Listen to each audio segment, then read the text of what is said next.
So in the last major update, Swarms got a balance, where the blast damage now no longer decreases with distance from the center of the explosion.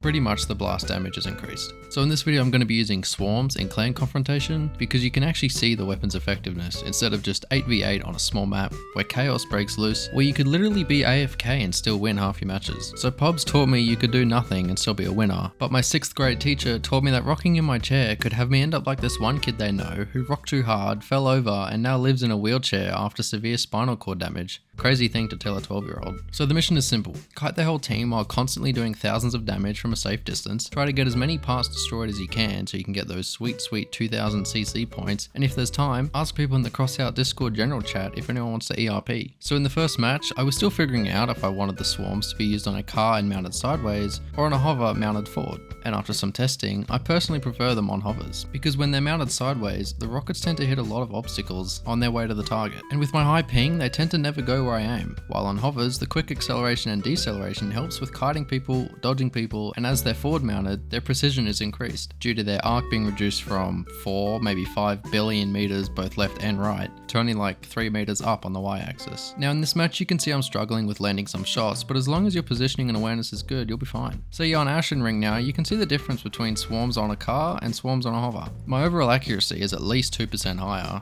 and my overall dopamine releases are also like 2% higher after seeing some silly numbers. Just kidding, it most likely drops the longer I play this game. So we see good old Kundasaurus here, or as I like to call him, Kundasaurus. I should stop with this joke. Just driving around in circles, doing normal droner things, I guess. And I'm using this little guy to learn how swarms are affected by ping. And the main note I took away from this is to predict where the target will be in X amount of time, and before you shoot, try and hold the shot for a bit longer to give the server reticle time to catch up, otherwise you'll just completely miss. Moving on to whatever this map is, we take our position near the minor Erd tree, because you have pretty good vision on most of the important parts of the map, and I think the swarm balance was, balanced, as I seem to have 1 or 2 shot their whole team, give or take my teammates doing some damage, but I mean, it's just their whole team, not like it's an old Nokia phone.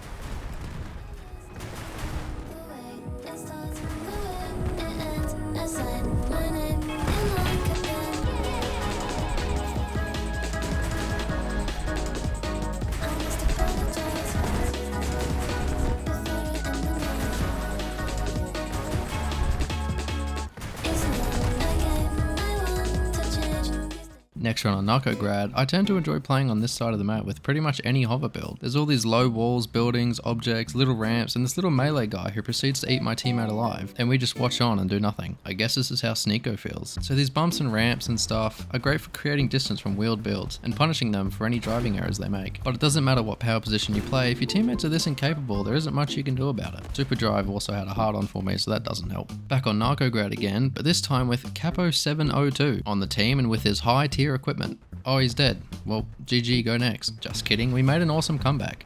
Just kidding again, we all died. So personally I'm not a fan of Old Town. I think it's due to the ping and constantly needing to spend all my brain power trying to drive perfectly to not hit all the walls and shit everywhere on the ground. But Swarms seem to outperform just about any weapon here due to all the small walls and quote, shit everywhere on the ground.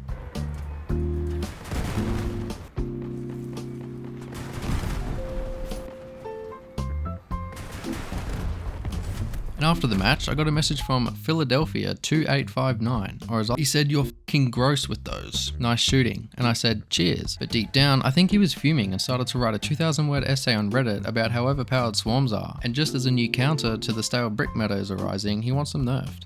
It's not like he was sewn into a leather sack with a number of animals, including a dog, a monkey, a snake, and a rooster, then was tossed into a body of water where he would either drown or be murdered by the animals. Nor was he being forced to watch 45 minutes of Bizaardvark with Jake Paul as the main character for that episode. It was just a crossout match. Moving on to Ashen Ring again, I take my position on one of the bridges, and with the other team completely ignoring me, I seem to get a collateral kill. And oh, another potential collateral. Oh, stupid game. I might write a 2,000-word essay on Reddit talking about how I don't like the sound of swarms and they need an explosion radius buff. Anyway, my teammates are dead, and as I struggle to make meaningful shots on the 2 remaining opponents, Big Boom 10,235 gets a decent catch on me, and just like that, we lost. So if I were you, what I'd take away from this match is, it doesn't matter how hard you try, you'll never amount to anything.